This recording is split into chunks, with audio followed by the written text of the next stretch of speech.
Good morning students. मैं doctor Dilip Pipara, सहआचार्य अर्थशास्त्र विभाग। हमने अपने पिछले वीडियो में एक समंग श्रेणी की विभिन्न विशेषताएं पता करने के लिए केंद्रीय प्रवृत्ति के विभिन्न मापों का अध्ययन किया था, जिसमें हमने समांतर माध्य कैसे निकाला जाता है, मध्यका कैसे निकाली जाती है, बहुलक किस प्रकार से निकाला जाता है, हरात्मक और गुणोत्तमक माध्य किस प्रकार से निकाला जाता है, उसका हमने अध्ययन किया था। एक समंग श्रेणी की संपूर्ण विशेषताओं का पता करने के लिए केवल केंद्रीय प्रवृत्ति के माप की ही आवश्यकता नहीं होती है, वरन हम उसके पूर्ण विशेषताएं पता करने के लिए हमको अपकिरण और विषमता के बारे में भी पता करना होता है। इस वीडियो में हम अपकिरण के माप किस प्रकार से, कौन कौन से अपकिरण के माप है, उसके बारे में अध्ययन करेंगे। अपकिरण के माप की आवश्यकता क्यों होती है, इसके बारे में एक सिंपल सी बात बताऊंगा। एक व्यक्ति था जिसको सांख्यिकी का कुछ नॉलेज रखता था, उसको मीड मीडियन मोड आता था। तो ऐसी स्थिति में एक बार वह व्यक्ति सपरिवार किसी दूसरे गांव में जा रहा था मेला अटेंड करने के लिए।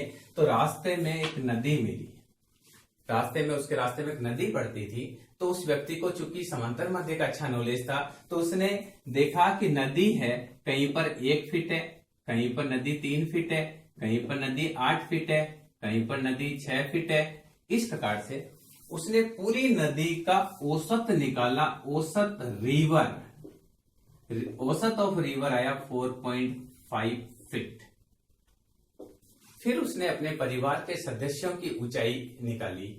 तो कोई व्यक्ति 6 फीट का था, कोई 5.8 फीट का था, कोई 4.9 फीट का था, कोई 4 फीट का था, कोई 2.5 फीट का था। तो उसने अपने परिवार के औसत सदस्यों की ऊंचाई निकाली, फैमिली की। तो उसको लगा कि फैमिली की औसत ऊंचाई है 4.8 फीट। तब उसको लगा कि नदी की औसत गहराई से मेरे परिवार के सदस्यों की औसत ऊंचाई ज्यादा है, अतः नदी को पार करने में कोई भी दिक्कत नहीं है। पर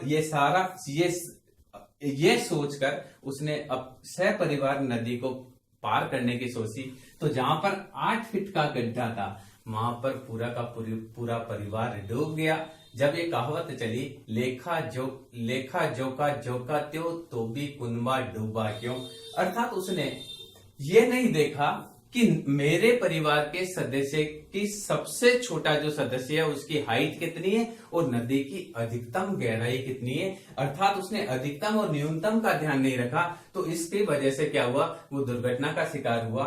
तो इस वजह से यह कहा जाता है कि अगर किसी भी समंग श्रेणी की संपूर्ण विशेषताओं का पता करना हो तो हमको न केवल समांतर माध्य, मध्यका, बहुलक या केंद्रीय प्रवृत्तियों के माप की जानकारी होनी चाहिए, वरन फर्दर हमको अपकिरण के माप के बारे में भी जानकारी होनी चाहिए और विषमता भी होनी चाहिए। विषमता की जानकारी हम बाद में पढ़ेंगे। अपकिरण होता क्या है? अपकिरण किसी समंग श्रेणी के फैलाव को बताता है। यानी किसी समंग श्रेणी, जो समंग श्रेणी है वो मध्यका से दूर कितनी है या समांतर माध्य से कितनी फैली हुई है, एक समंग श्रेणी का विस्तार कितना है, उसका लार्जेस्ट आइटम कितना है, उसका स्मॉलेस्ट कितना है, इस विस्तार को बताने की चीज को बोलते हैं अपकिरण। सामान्य रूप से अपकिरण निकालना बहुत ही चीजों में बहुत ही महत्वपूर्ण होता है। एक पेशेंट है, उसकी बीपी कितनी अप डाउन होती है, कितना उसका ब्लड प्रेशर अप डाउन होता है, अप कितना है और डाउन कितना है। सामान्य आदमी का डाउन 80 रहता है, अप 120 रहता है। एक पेशेंट है, उसका 165 तक हो रहा है, ये 105 तक हो रहा है। इस अप डाउन के आधार पर डॉक्टर डिसीजन लेता है कि पेशेंट को क्या दिया जाना है। इसी प्रकार से बहुत सारी चीजें ऐसी है जिसमें विस्तार के बारे में अध्ययन किया जाता है। हम कहते हैं कि जो मोड है वो है किसी श्रेणी का वह मूल्य होता है जिसमें आवृत्तियों का केंद्रीकरण सर्वाधिक होता है। तो मोड के माध्यम से ये पता चलता है आवृत्तियां सबसे ज्यादा कहां है, पर आवृत्तियों में बिखराव कैसा है, कितनी अधिकतम और न्यूनतम में कितना अंतर है, इसका पता करने के लिए हमको अपकिरण निकालना पड़ता है। जैसे एक फैक्ट्री है, ए फैक्ट्री में जो ऑफिसर उसको 3 लाख रुपए महीना मिलता है और वे जो लेबर है, लेबर को 3000 रुपया मिलता है। तो हम कहेंगे there is a lot of difference, बहुत ज्यादा अपकीरण है इनके अंदर। एक गरीब मजदूर को केवल 3,000 रुपए की सैलरी दी जा रही है, जबकि एक कारखाना मालिक जो है या जो एक प्रबंधक है उसको 3 लाख रुपए की सैलरी दी जा रही है। तो बहुत सारी ऐसे कैलकुलेशंस है जिसमें अधिकतम और न्यूनतम का बहुत ही अधिक महत्व होता है। अधिकतम और न्यूनतम के आधार पर हम निर्णय लेते हैं, तो ऐसी स्थिति में अपकिरण का माप निकाला जाना बहुत ही महत्वपूर्ण है। अपकिरण के माप 2 प्रकार से हो सकते हैं। एक अपकिरण का माप होता है सापेक्ष और एक होता है निरपेक्ष। सापेक्ष माप अपकिरण का वह माप होता है जिसकी इकाई होती है, अगर हाइट है, हाइट में इंच का रूप में हो सकती है, अगर वजन है तो किलो के रूप में हो सकता है, दूरी है मीटर में हो सकती है, कोई लिक्विड है उसको लीटर में नापा जा सकता है, वजन को पौंड में नापा जा सकता है, सेंटीमीटर भी एक हो सकता है, बहुत सारी इकाइयां होती है। तो जब किसी अपकिरण के माप की साथ में इकाई दे रखी हो, चाहे वो किलोमीटर हो, चाहे मीटर हो, चाहे सेंटीमीटर हो, चाहे इंच हो, या किलोग्राम हो, ग्राम हो, टन हो, क्विंटल हो, इसी प्रकार की अगर इकाई दे रखी हो तो उस प्रकार के अपकिरण को हम बोलते हैं अपकिरण का सापेक्ष माप। पर इसमें यह प्रॉब्लम है कि अगर आपके पास एक चीज दे रखी है इंच में, दूसरी चीज दे रखी है सेंटीमीटर में, तो आप उसकी तुलना नहीं कर सकते। एक जो इकाई आपको किलो में दे रखी है और दूसरी इकाई आपको टन्स में दे रखी है या क्विंटल में दे रखी है, तो आपस में उसकी तुलना करना संभव नहीं है। तो अपकिरण का एक दूसरा माप होता है, उसको बोलते हैं निरपेक्ष माप, जिसके लिए सामान्य रूप से हम कोएफिशिएंट निकालते हैं निरपेक्ष माप ज्ञात करने के लिए, और उससे चाहे एक यूनिट इंच में है, दूसरी यूनिट सेंटीमीटर में है, तो भी आपस में तुलना किया जाना संभव है। सामान्य रूप से जो अपकिरण के माप है इनको द्वितीयक श्रेणी के माप बोलते हैं। क्या? द्वितीयक श्रेणी के माप, क्योंकि बहुत सारे अपकिरण के जो माप हैं वो डिपेंड करते हैं केंद्रीय प्रवृत्तियों के माप पर। जैसे आप माध्य विचलन निकालेंगे तो माध्य विचलन समांतर माध्य से निकल सकता है, माध्य विचलन मध्यका से निकल सकता है, माध्य विचलन बहुलक से निकल सकता है। तो ऐसी स्थिति में अपकिरण के जो माप है, अपकिरण के माप को द्वितीय प्रकार के माध्य के रूप में माना जाता है, क्योंकि अपकिरण के जो माप है वो कई बार समांतर माध्य, मध्यका, बहुलक आदि पर आधारित होते हैं। उदाहरण के लिए अगर हमको अंतर चतुर्थक निकालना है तो हमको तृतीय चतुर्थक और प्रथम चतुर्थक का अंतर लेना पड़ेगा। इसी प्रकार से माध्य विचलन निकाला जाता है तो माध्य विचलन समांतर माध्य से निकल सकता है, मध्यका से निकल सकता है, बहुलक से निकल सकता है। इसी प्रकार से प्रमाप विचलन ज्ञात करने के लिए समांतर माध्य की आवश्यकता होती है। तो इस प्रकार से जो अपकिरण के माप है वो द्वितीय श्रेणी के माप माने जाते हैं और केंद्रीय प्रवृत्ति के माप को हम प्रथम श्रेणी के माप मानते हैं। किसी भी जो माध्य है, केंद्रीय प्रवृत्ति का माध्य चाहे एक्स बार है, जेड या एम है, इसकी विश्वसनीयता की जांच करने के लिए अपकिरण के मापों का प्रयोग किया जाता है। अगर हमने जो माप निकाला है उससे विस्तार बाकी का कम है, जैसे एक देखिए 0 से 100 का समांतर माध्य है 50, पर यहाँ अंतर बहुत ज्यादा है तो इसको विश्वसनीय माप नहीं माना जाएगा। और अगर 40 से 60 का समांतर माध्य 50 है तो इसे एक विश्वसनीय माप कहा जाएगा, क्योंकि जो हमने माप निकाला है उससे अधिकतम मूल्य और न्यूनतम मूल्य का अंतर कम है।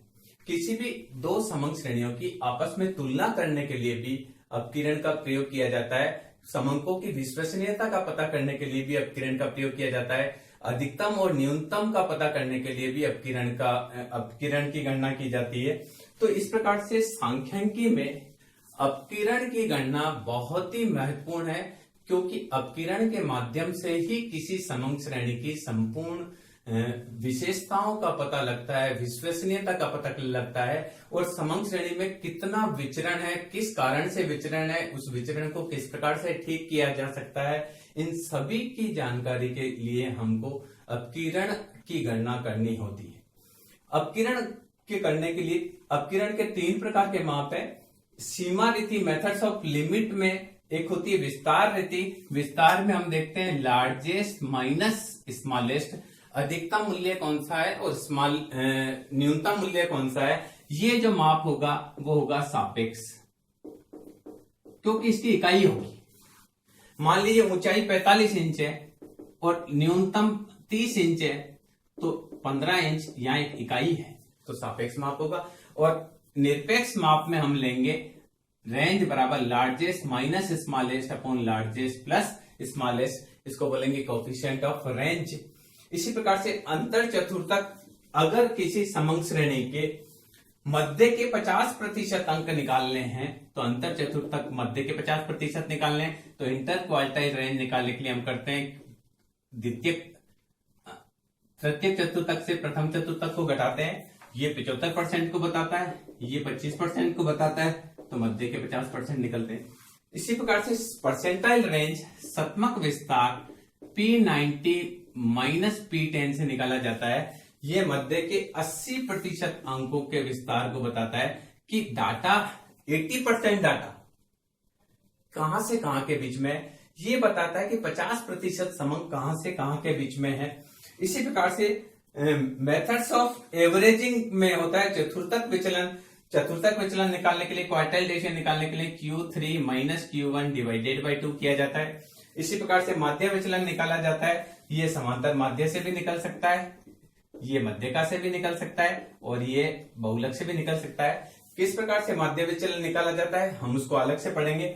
और जो अपकिरण का सबसे अधिक महत्वपूर्ण माप, जो कि अधिकतर सवालों में, अधिकतर प्रश्न पत्रों में पूछा जाता है, वो होता है प्रमाप विचलन। इसके अलावा कुछ अन्य रीतियां भी हैं जिसके माध्यम से अपकिरण निकाला जाता है। एक बिंदु रेखीय रीति भी है जो लॉरेंज कर्व के नाम से जानी जाती है, उसके माध्यम से भी हम अपकिरण निकाल सकते हैं। या हम देखिए रेंज मेथड को हम करेंगे। रेंज मेथड निकालने के लिए क्या होता है, रेंज बराबर largest minus smallest, L for largest, S for smallest. जैसे एक क्वेश्चन है, उस क्वेश्चन में मार्क्स है 35, 10, 25, 27, 37, 40, 34, 22।